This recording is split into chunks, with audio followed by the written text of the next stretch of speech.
What's going on, everybody? Welcome back to another video, and in this video we are once again doing another LR EZA concept video. And as you see here, the long-awaited year 7 EZAs will EZA this year. Well, not exactly this year, but the start of next year with the 10th anniversary. And yeah, you know how this is gonna be. These dudes are gonna be great. So let's not even waste time.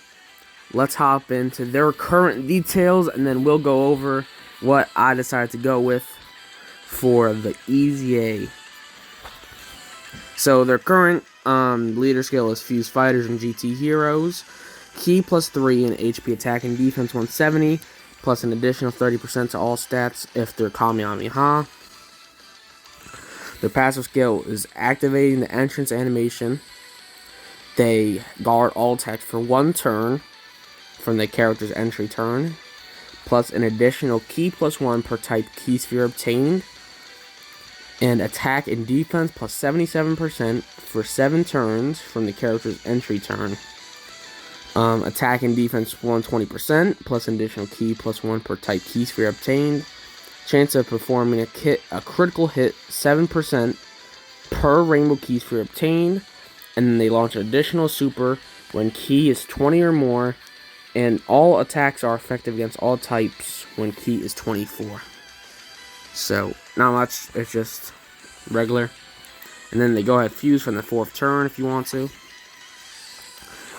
They got attack and defense 177%, plus an additional key +2 per type key sphere obtained. Chance of performing a critical hit plus 7%, and reduces damage received by 7% per rainbow key sphere obtained. Attacks effective against all types. Medium chance of performing a critical hit. High chance of launching an additional super. And high chance of nullifying enemy super attack and cannon with tremendous power. Then their active skill can be activated when HP is 50% or less, or when facing one enemy whose HP is 50% or less.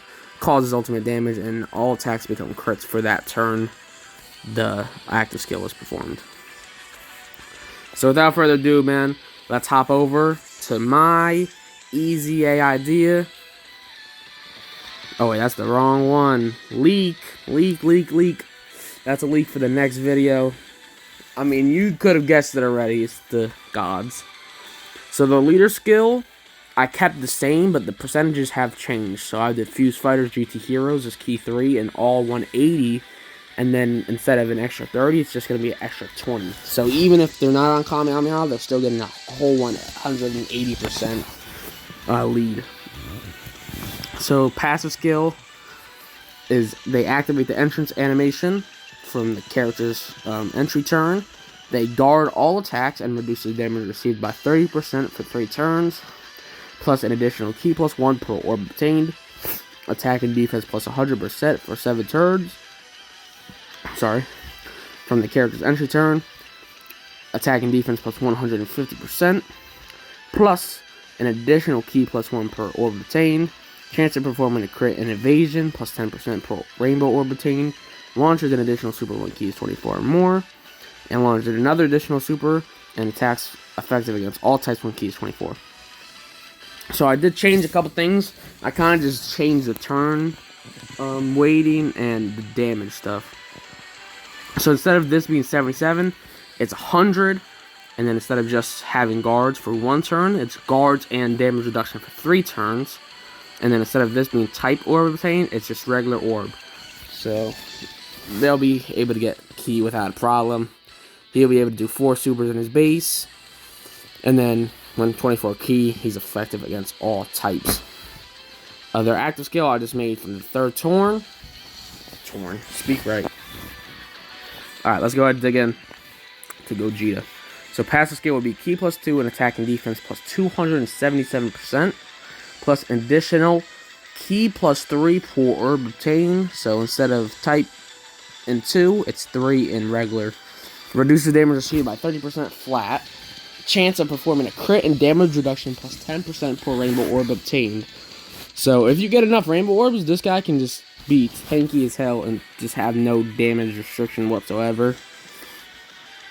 He'll just tank every attack pretty much because he is guarding also, somewhere down here. Medium chance to perform a crit, launches an additional super, and a high chance to launch another additional super when key is 20 or more. So, just like that. He can do 4 also. It seems like I put it. So he does his 1, then another, then hidden potential. But yeah, really tanky. Because if you get 5 rainbow orbs, that's 80% damage reduction. This dude's insane. He nullifies enemy supers and counters with tremendous power. So there's no high chance, he just does it.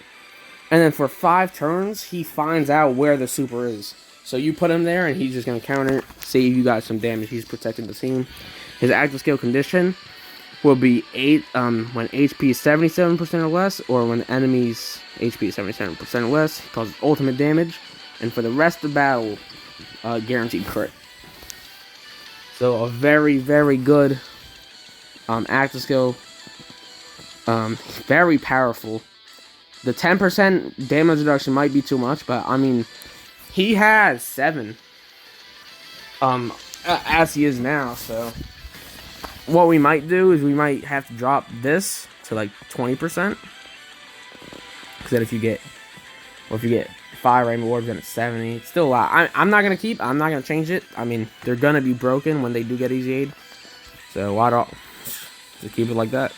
They're gonna be really strong, very powerful, destructive, tanky, all of the things that you want in a unit. So also this right here, nullifying all supers, and then he's able to see it for 5 turns. He's gonna be able to protect anybody unless he gets locked or something like that, but otherwise you want to put him wherever that super is, saves your HP. So very good unit overall. Very excited to see what they do when the time comes. Thank you guys for watching. Drop a like, subscribe. We're pushing 150. See you in the next video for the Super Saiyan Gods EZA concept. Thank you guys for watching. Comment down below if there's anything you would change or anything you would do different, or just your thoughts on the EZA concept in general. Thank you guys for watching, and we'll see you in the next video. Peace.